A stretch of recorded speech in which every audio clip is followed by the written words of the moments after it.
कैसे हो आप लोग। आज आप लोगों को विज्ञान का सेट बताने जा रहा हूँ। इसको डिटेल समझाऊंगा ताकि आपको एग्ज़ाम में अच्छी समझ बने और एग्ज़ाम को आप अच्छा तरह से दे सकें। तो देखिए, आज विज्ञान का इसमें जो 40 आप लोगों को 40 क्वेश्चन पूछा जाएगा ऑब्जेक्टिव, उसी का मॉडल सेट है। तो देखिए, ये क्वेश्चंस है। पहला क्वेश्चन है बच्चों, ये देखिए। पहला क्वेश्चन क्या है, निम्न में से कौन सा पदार्थ लेंस बनाने के लिए प्रयुक्त नहीं किया जा सकता। लेंस बनाने के लिए क्या प्रयुक्त नहीं किया जा सकता है, तो मिट्टी नहीं किया जा सकता है। कांच भी प्रयोग किया जा सकता है, प्लास्टिक जल भी किया जा सकता है, लेकिन मिट्टी नहीं किया जा सकता है। ये बात समझ में आया होगा। दूसरा क्वेश्चन क्या है बच्चों, दूसरा क्वेश्चन देख लीजिए। दूसरा क्वेश्चन क्या है, प्रकाश की किरणें गमन करती है, कैसी गमन करती है, सीधी रेखा में, टेढ़ी रेखा में, किसी भी दिशा में, इनमें से सभी। प्रकाश की किरणें गमन करती है, हमेशा सीधी रेखा में गमन करती है। ये बात समझ में आया। नेक्स्ट क्वेश्चन देखते हैं बच्चों हम लोग। नेक्स्ट क्वेश्चन क्या है, 3 नंबर, यदि आपतन कोण 60 डिग्री है तो परावर्तन कोण का मान क्या होगा। आपतन कोण अगर 60 डिग्री है तो परावर्तन कोण भी 60 डिग्री होगा। परावर्तन के नियम से क्या है कि कोई भी अगर जो है ये है, कोई भी दर्पण है अगर आ रहा है तो जितना एंगल से नॉर्मल के साथ एंगल बना रहा है उतना ही नॉर्मल के साथ ये भी बनाएगा। परावर्तित किरण भी उतना ही कोण बनाएगा। ये बात समझ में आया। तो क्या हो जाएगा बच्चों, 60 डिग्री होगा। कोई दिक्कत नहीं है। हम लोग आगे बढ़ते हैं।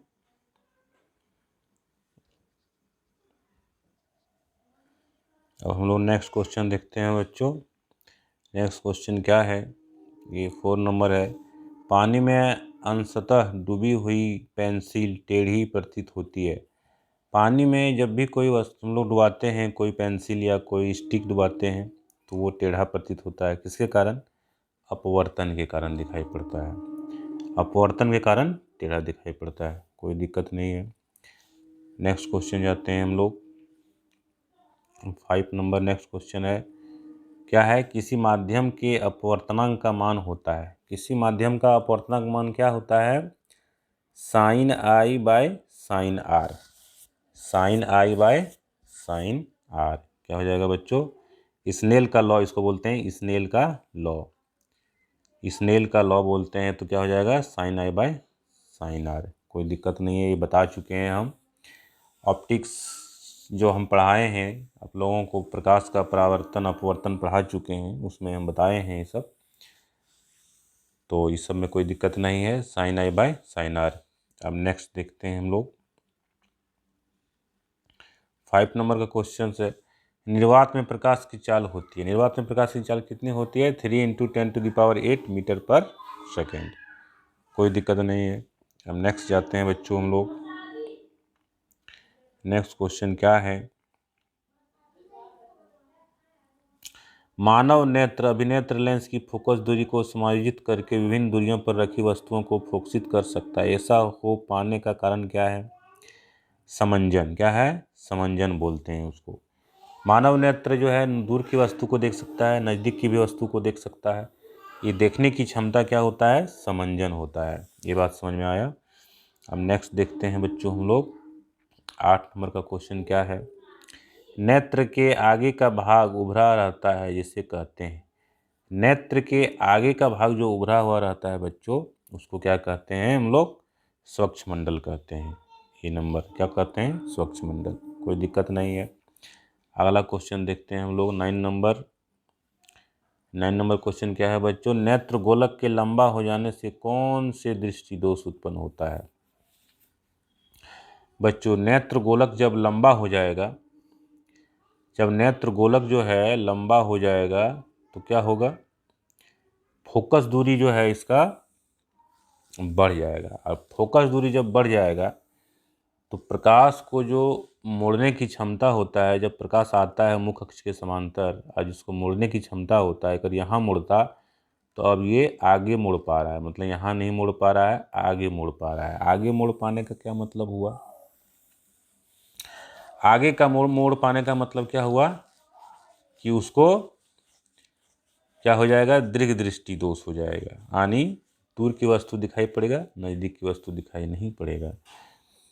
जब नज़दीक की वस्तु दिखाई नहीं पड़ेगा तो कौन सा लेंस लगाना पड़ेगा? उसको उत्तल लेंस लगाना पड़ेगा। तो क्या होगा? दीर्घ दृष्टि दोष हो जाएगा बच्चों। ये बात समझ में आया होगा? तो दीर्घ दृष्टि दोष हो जाएगा।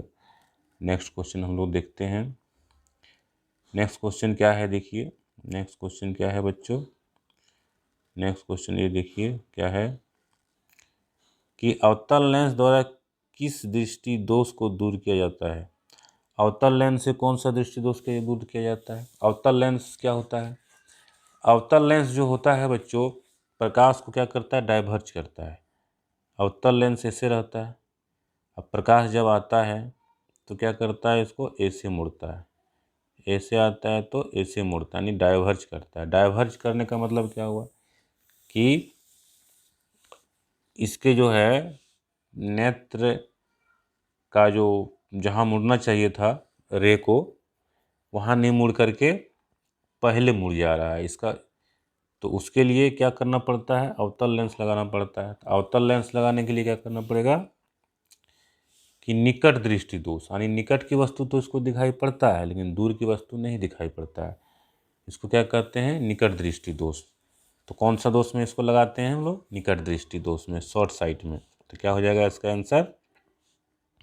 निकट दृष्टि दोष। अवतल लेंस निकट दृष्टि दोष, उत्तल लेंस दूर दृष्टि दोष। ये बात समझ में आया? अब 11 नंबर का देखिए क्या है। एक इलेक्ट्रॉन पर कितना आवेश होता है? एक इलेक्ट्रॉन पर कितना आवेश होता है? 1.6 इंटू 10⁻⁻19 कूलम। तो कितना हो जाएगा? 1.6 इंटू 10⁻⁻19 कूलम। ये हो जाएगा, कोई दिक्कत नहीं है। अब नेक्स्ट सवाल देखते हैं हम लोग बच्चों। 12 नंबर में क्या है? 12 नंबर का सवाल है कि 2 ओम 3 ओम 6 ओम के प्रतिरोधकों को पार्श्व क्रम में जोड़ने पर उनका समतुल्य प्रतिरोध होगा। इसको पैरेलल में जोड़ा जा रहा है। कैसे जोड़ा जा रहा है? पैरेलल में।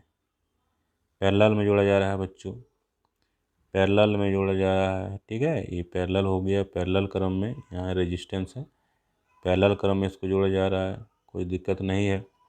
कितना ओम है? 2, 3 और 6, 2, 3 और 6 ओम, ये 3 ओम है, पैरेलल में है। तो इक्विवेलेंट कितना हो जाएगा? तो कैसे जोड़ेंगे हम लोग? 1/2 + 1/3 + 1/6। कितना एलसीएम हो जाएगा? 6। 2 दूतिया 6, 3, तो यहाँ 3 हो जाएगा। 3 दूना 6, 2 हो जाएगा। 6 × 6 यानी 1 हो जाएगा। यहाँ पे 1 होगा तो कितना हो जाएगा? 3 2 5 और 1 6, 6/6 हो जाएगा। 6/6 कट के 1 हो जाएगा। तो 1/r = 1, तो r बराबर 1। 1 ओम हो गया। कितना निकला रेजिस्टेंस? 1 ओम निकला बच्चों। तो 1 ओम इसका निकला, रेजिस्टेंस निकला। तो ए वाला आंसर हो जाएगा ए नंबर, 1 ओम 12 का ए। कोई दिक्कत नहीं है। अब नेक्स्ट सवाल हम लोग देखते हैं 13 नंबर का। फ्यूज को विद्युत युक्ति के साथ किस क्रम में संयोजित किया जाता है? फ्यूज को कैसे जोड़ा जाता है? श्रेणी क्रम, पार्श्व क्रम, दोनों, इनमें से कोई नहीं।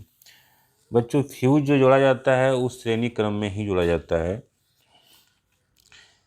क्योंकि ताकि फ्यूज से सारे करंट जो जाना चाहिए, ताकि कोई भी कहीं फॉल्ट हो, कहीं मैक्सिमम करंट आएगा तो फ्यूज का तार गल जाएगा, जिससे सारी युक्ति जो लगा हुआ है डिवाइस परिपथ में वो जलने से बच जाएगा। तो कैसा जोड़ना पड़ेगा? श्रेणी क्रम में जोड़ना पड़ेगा। ये बात समझ में आया? सारा करंट फ्यूज से ही गुजरना चाहिए। तो सीरीज में जोड़ेंगे तभी सारा करंट तो सीरीज में जाएगा, फ्यूज में जाएगा, तो इसलिए श्रेणी क्रम होगा। ये बात समझ में आया होगा। अब नेक्स्ट क्वेश्चन देखते हैं हम लोग बच्चों। ये नेक्स्ट क्वेश्चन है, देखो 14 नंबर। अभिक्रिया है 2n + E है +2n + U है। इसमें क्या हो रहा है? तो बच्चों इसमें देखो क्या हो रहा है। इसमें जो है कह रहा है कि उपचयन हो रहा है, अपचयन पदार्थ है, दोनों है, इनमें से कोई नहीं। क्या हो रहा है इसमें? इसमें जो है क्या है, इसमें क्या है, देखो क्या है कि यहाँ पे क्या है, कार्बन है, कार्बन के साथ क्या है, ऑक्सीजन जुड़ रहा है। तो इसका क्या हो रहा है, उपचयन और अपचयन। जिसमें ऑक्सीजन जुड़ता है उसको क्या कहते हैं, जो है उपचयन उसका हो रहा है। और सी जो है उपचयित पदार्थ है। तो क्या हो जाएगा, इसका आंसर क्या हो जाएगा बच्चों? तो 14 नंबर का आंसर क्या हो जाएगा बच्चों? C number. ये दोनों हो जाएगा। ये बात समझ में आया। अब नेक्स्ट क्वेश्चन देखते हैं हम लोग बच्चों कि बुझा हुआ चूना का रासायनिक सूत्र क्या है। बुझा हुआ चूना क्या होता है? बुझा हुआ चूना क्या होता है? कैल्शियम हाइड्रोक्साइड होता है। बुझा हुआ चूना, जब चूना को पानी में डालते हैं तो कैल्शियम हाइड्रोक्साइड बनाता है। ये हो गया बुझा हुआ चूना, कोई दिक्कत नहीं है। नेक्स्ट सवाल देखते हैं बच्चों हम लोग। नेक्स्ट सवाल क्या है? नेक्स्ट सवाल है बच्चों 16 नंबर, 16 नंबर। निम्न में से कौन सा संरक्षण का उदाहरण है? लोहे की वस्तु में जंग लगना, चांदी का काला हो जाना, तांबे के वस्तु का हरा हो जाना, उपयुक्त सभी। क्या होगा इनमें से? कौन सा संरक संरक संक्षरण, निम्न में से कौन संक्षरण का उदाहरण है? संक्षरण क्या हो जाएगा? लोहे की वस्तु में जंग लगना। लोहे की वस्तु में जंग लगना, ये हो जाएगा बच्चों। अब हम लोग देखते हैं, सवाल देखते हैं हम लोग। सोडियम लवण का परिवार है। सोडियम लवण क्या है? सोडियम लवण NaCl, सोडियम क्लोराइड। सोडियम लवण का परिवार है सोडियम क्लोराइड। ये बात समझ में आया। इनमें से कौन सा कथन असत्य है? कौन कथन असत्य है बच्चों? देखो इसमें क्या है। इनमें कौन सा, टमाटर में ऑक्जेलिक अम्ल पाया जाता है, इमली में साइट्रिक अम्ल पाया होता है, क्षार का उपयोग साबुन बनाने में होता है, अम्लीय वर्षा का pH मान 5 से 6 से कम होता है। तो क्या होगा? तो इसमें क्या हो जाएगा, टमाटर में ऑक्जेलिक अम्ल पाया जाता है, इमली में साइट्रिक अम्ल होता है। तो क्या हो जाएगा, इसमें कौन असत्य है? इमली में साइट्रिक अम्ल होता है। इमली में साइट्रिक अम्ल नहीं पाया जाता है, ये असत्य है बच्चों। ये बात समझ में आया होगा। नेक्स्ट देखते हैं हम लोग।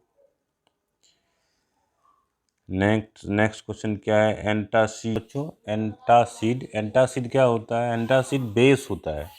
एंटासिड क्या होता है? बेस। एंटासिड बेस होता है। एसिड अगर बढ़ता है पेट में, एसिड बढ़ता है तो उसको न्यूट्रलाइज करता है एंटासिड द्वारा। तो इसमें क्या है, बेकिंग सोडा भी एंटासिड है। इसमें जो है बच्चों बेकिंग सोडा भी और मिल्क ऑफ मैग्नीशिया भी। मिल्क ऑफ मैग्नीशिया होता है, मैग्नीशियम हाइड्रोक्साइड उसमें रहता है। तो मिल्क ऑफ मैग्नीशिया और बेकिंग सोडा दोनों ही क्या है? एंटासिड है। तो क्या ऑप्शन हो जाएगा सही? उपयुक्त सभी। ये बात समझ में आया। अब नेक्स्ट क्वेश्चन देखते हैं बच्चों। ये नेक्स्ट क्वेश्चन है, क्या है नेक्स्ट क्वेश्चन? कौन सा धातु ऊष्मा का कुचालक है? लीड, मरकरी, दोनों, इनमें से कोई नहीं। दोनों ही ऊष्मा का सुचालक है बच्चों, ये भी सुचालक है। तो ये नहीं होगा, तो क्या हो जाएगा? इनमें से कोई नहीं। ये बात समझ में आया। नेक्स्ट क्वेश्चन देखते हैं हम लोग। निम्न में से कौन सा कथन असत्य है? कौन सा कथन असत्य है? आयोडीन चमकीला धातु है, सही है। हीरा सबसे कठोर पदार्थ है, ये भी सही है। गैलियम और सोडियम का गलनांक बहुत कम है। और क्या दिया है बच्चों? गैलियम और सोडियम का गलनांक बहुत कम है और जो है ग्रेफाइट विद्युत का कुचालक है।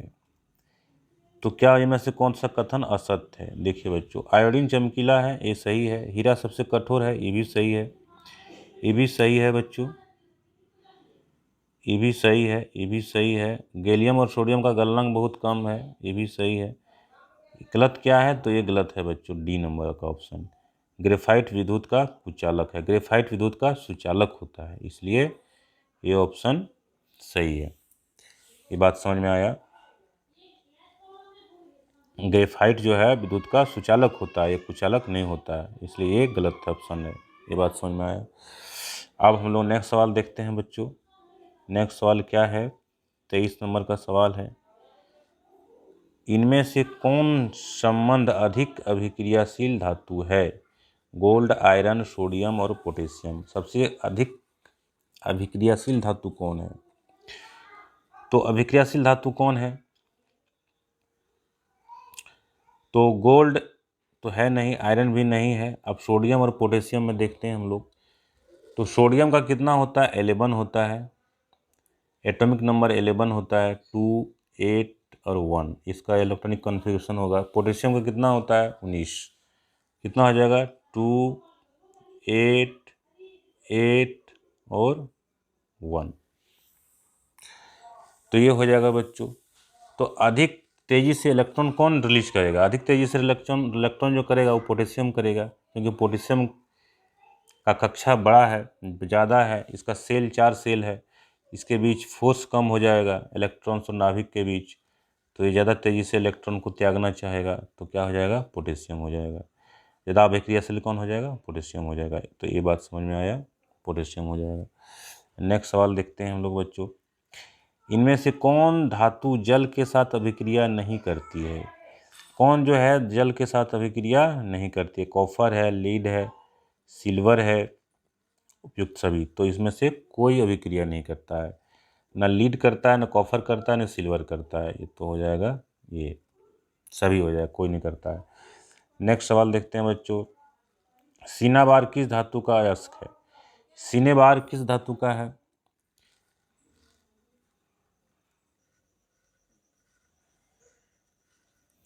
तो बच्चों नेक्स्ट सवाल क्या है? सिनाबार किस धातु का अयस्क है? सिनाबार किसका किसका अयस्क है? तो मरकरी का है। मरकरी जो है उसी का अयस्क है, तो क्या हो जाएगा? मरकरी।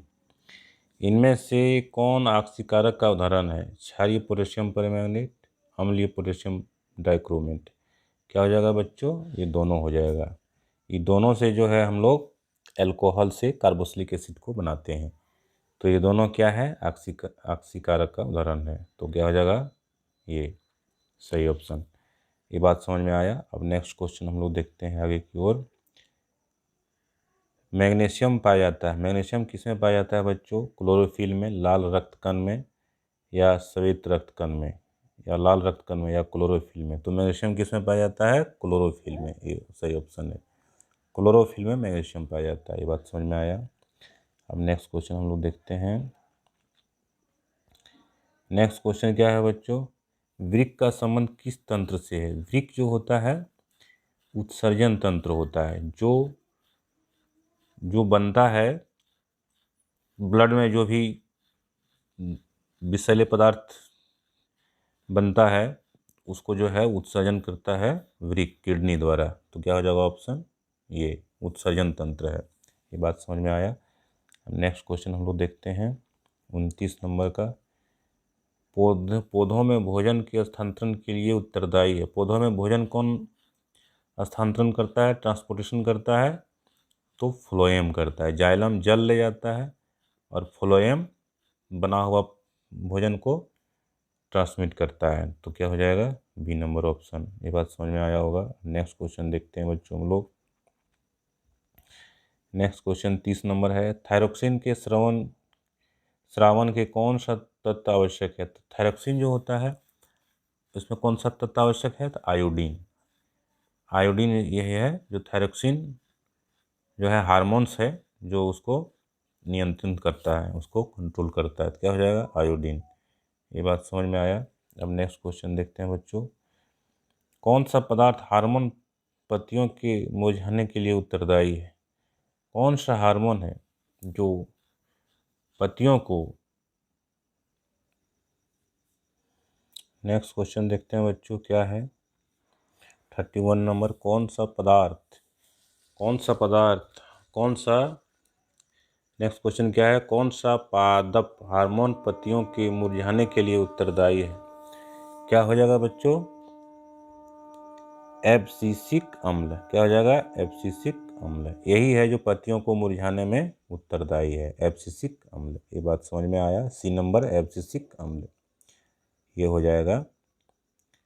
क्या हो जाएगा बच्चों? ये एब्सिसिक अम्ल। नेक्स्ट क्वेश्चन क्या है 32 नंबर। वृक्क का संबंध किस तंत्र से है? वृक्क का संबंध जो है किससे है? पाचन तंत्र से नहीं है, श्वसन तंत्र से नहीं है, परिवहन तंत्र से नहीं है, किससे होगा? उत्सर्जन तंत्र से होगा। ये बात समझ में आया। अब नेक्स्ट क्वेश्चन देखते हैं हम लोग। नेक्स्ट क्वेश्चन देखते हैं बच्चों 33 है, 33 क्वेश्चन है। नेक्स्ट क्वेश्चन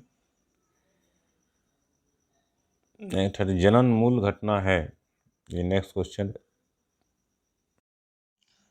तो ये है बच्चों नेक्स्ट क्वेश्चन 33। जनन मूल घटना है, जनन क्या है?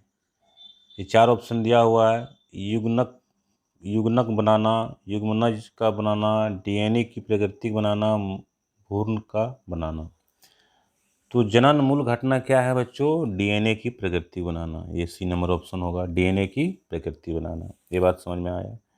नेक्स्ट क्वेश्चन देखिए क्या है 34 नंबर का क्वेश्चन क्या है बच्चों? जैव विकास की प्राकृतिक विवरण का सिद्धांत किसने प्रतिपादित किया?